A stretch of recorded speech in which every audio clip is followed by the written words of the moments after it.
Hello everyone. आज हम इस वीडियो में वैसे स्टूडेंट जो खासकर एएमयू में बीटेक में एडमिशन लेना चाहते हैं किस तरीके से उनको तैयारी करना चाहिए, वो कौन कौन से ऐसे पॉइंट है जिस पर उनको ज़्यादा फोकस करना चाहिए, और एएमयू की ओर से जो बेसिक इन्फॉर्मेशन है बीटेक को लेकर, कोर्स को लेकर, eligibility criteria, exam pattern, question paper, ये सारी चीज़ डिटेल में इसमें डिस्कस किया जाएगा। तो सबसे पहले मैं आपको कहना चाहूँगा, अगर आप उससे पहले तो आपके फॉर्म को लेकर ही क्वेरी होंगे तो आप एएमयू को official website that is AMU exam controller Google पे जाकर सर्च कर लेंगे और उसके वेबसाइट पे बराबर विजिट करते रहा करेंगे।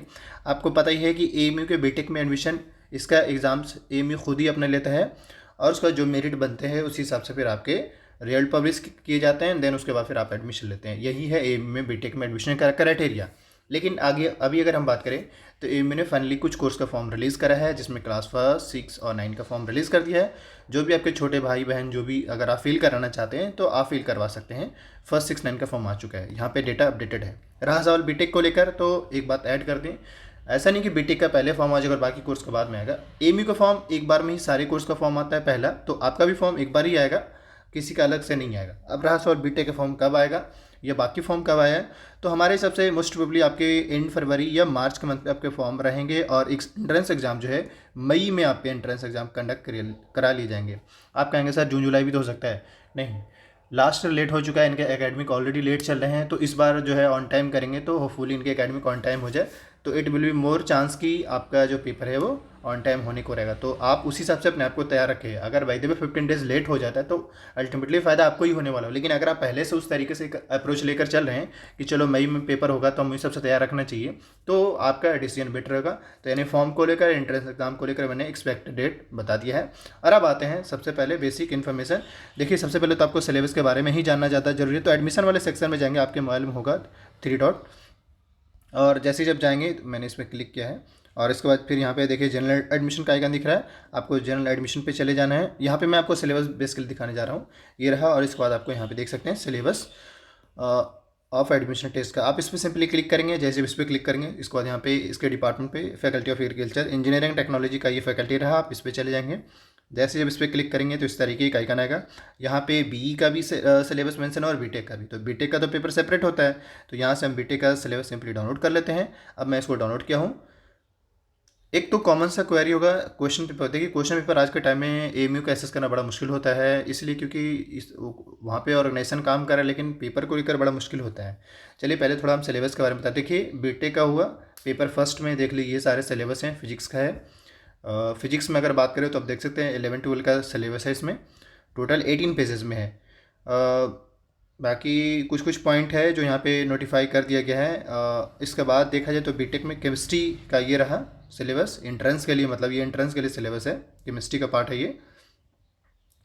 मतलब ये कि एनसीईआरटी तो आपको मस्ट है, पढ़ना ही पढ़ना है। बाकी है कि आपको तैयारी अच्छा से करना होगा। आप अगर एएमयू आज के टाइम में एएमयू में बीटेक में प्लेसमेंट अच्छा हो रहा है, मतलब अच्छे खासे प्लेसमेंट हो रहे हैं, तो आप ही अगर पार्ट बना, ये मैथ्स, ये सारे जो है मैथ्स के पार्ट थे, यहाँ से आपका कह सकते हैं, बल्कि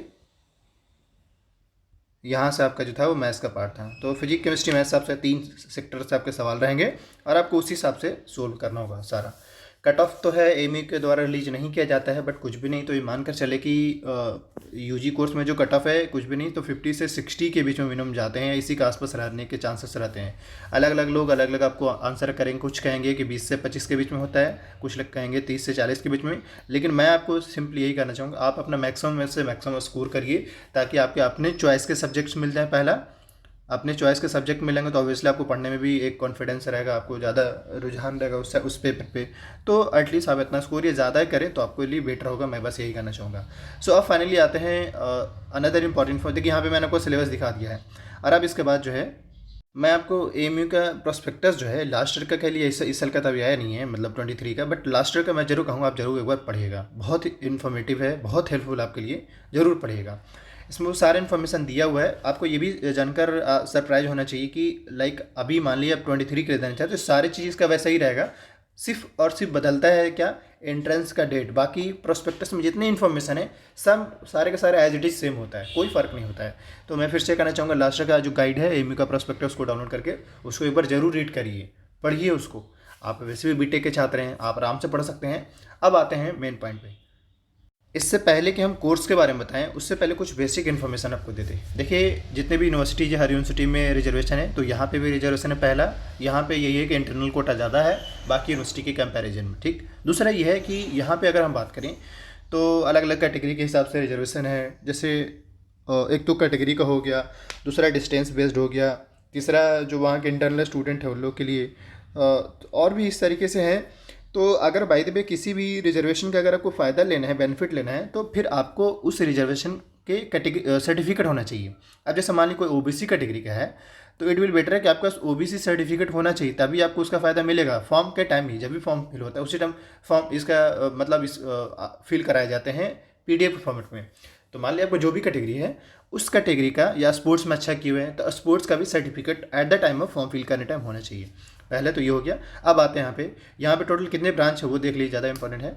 जैसे कि chemical, civil, computer, electrical, electronics, mechanical, petrochemical, food technology, artificial intelligence, automobile engineering, इसमें नंबर ऑफ़ सीट्स मेंशन किए हुए हैं। ये कोड है, अगर आप बाय द वे आपका रिजल्ट आता है तो ये कोड मेंशन रहेगा। अगर इस टाइप का जैसे वाले बाय द वे PKBE किसी को मिलता है, इसका मतलब पेट्रोकेमिकल इंजीनियरिंग है। इसमें टोटल सीट्स इतने हैं। रहा सवाल एलिजिबिलिटी क्राइटेरिया को लेकर या क्वालिफाइंग एग्जामिनेशन को लेकर, तो आपका 12th में जो है एटलीस्ट कितना परसेंट होना चाहिए, 50% होना चाहिए। या फिर अगर आपने डिप्लोमा किया हुआ है किसी भी यूनिवर्सिटी से और एटलीस्ट 50% है, तो भी आप भी एग्ज़ाम, मतलब डिप्लोमा वाले भी स्टूडेंट्स इस फॉर्म को फिल कर सकते हैं, एग्ज़ाम को दे सकते हैं।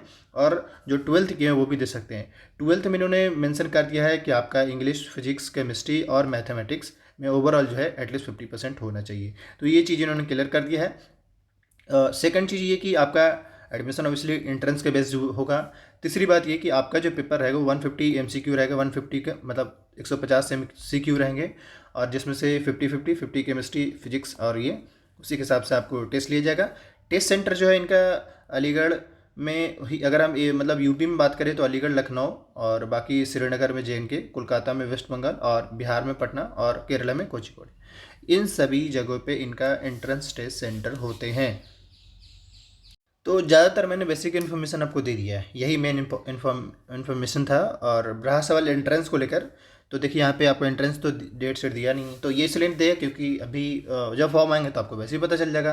सब हम फाइनली कुछ इन शॉर्ट में बात करते हैं। देखिए, पेपर एसेस करना मुश्किल होता है, लेकिन ये कि मैंने कुछ पेपर कलेक्ट करने की कोशिश किया है। तो जिस भी स्टूडेंट को पेपर चाहिए होगा, वीडियो का डिस्क्रिप्शन बॉक्स में टेलीग्राम का लिंक है, सॉरी टेलीग्राम नहीं बल्कि इंस्टाग्राम का लिंक है, क्योंकि टेलीग्राम में कॉपीराइट का इशू आते रहता है।